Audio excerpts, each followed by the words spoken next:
syempre despite the loss po, nakita ko naman na lumaban yung team. Kumbaga merong glimpse na kaya sana ng team. Sadyang, syempre yung kalaban namin, sobrang veterano na, matagal na sila magkakasama, ganyan. So, mas may experience sila. And maganda rin yung pinakita nilang performance. Pero yung sa amin kasi feeling ko, kulang pa. Meron pa kami dapat, sana pinush pa namin yung sarili namin na kung ano pa yung pwede namin gawin sana para ma-push pa yung game into 5 sets and sana nanalo kami ganun. So, I'm very happy pa rin naman sa naging performance ng team na kahit ganun yan, natalo. Nakita ko naman na lumaban yung team. Kasi sobrang naaalala ko pa yung last na paghaharap namin, yung reinforce na sabi ko, grabe, nabablock nila ako. So parang ngayon, sabi ko dapat from that, kung makaka-block man sila sa akin, siguro dalawa, isa, ganyan, pero hindi ganun karami. Pero at the same time, syempre kailangan mas marami pa rin akong napuntos for the team. So ayun, hindi ko lang naman po yung magagawa without the help of my team. Syempre yung coverage na dyan din, na kahit mag-block ako, meron nakasupport sa akin. So ayun, inaral naman namin yung PLDT ko, na alam namin na yung advantage talaga nila is yung blocking nila. Kasi malalaki at mabibilis sila. So ayun.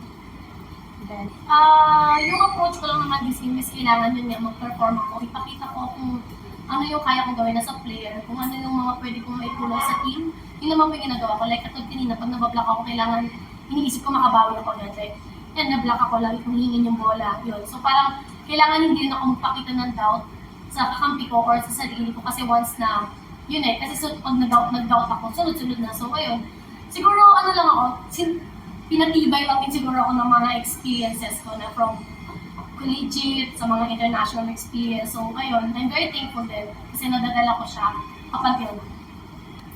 Sa akin naman po hindi kasi iniisip ko lang lagi na kailangan lumaban. Hanggat hindi patapos yung game, hanggat hindi pa sila nakakakuha ng 3 set, hindi pa tapos. Like, yun lang naman lagi yung mentality ko ever since na huwag mawala ng pag-asa hanggat wala pang mananalo.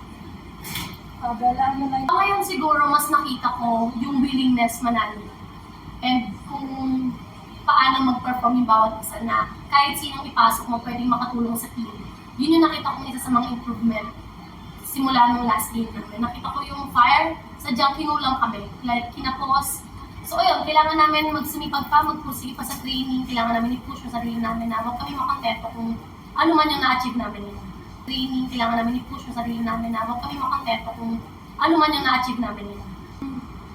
Lagi pa ako nag-viewing mag-isa. Like, siguro nadala ko na rin siya na habit from my past career na pinapanood ko yung teams na kung paano sila gumalaw. And yun nga, iniisip ko na rin na, syempre, as an open hitter, pag walang pasa, kahit sinong open hitter naman yun na po yung bibigyan ng bola. So, lagi ko lang ina-anticipate na ganun yung mangyayari, na kung ano yung dapat gagawin ko pag ganito yung nangyari sitwasyon, na pag kailangan na namin pumuntos, ano kailangan kong gawin. Yun lang naman po yung lagi kong choice.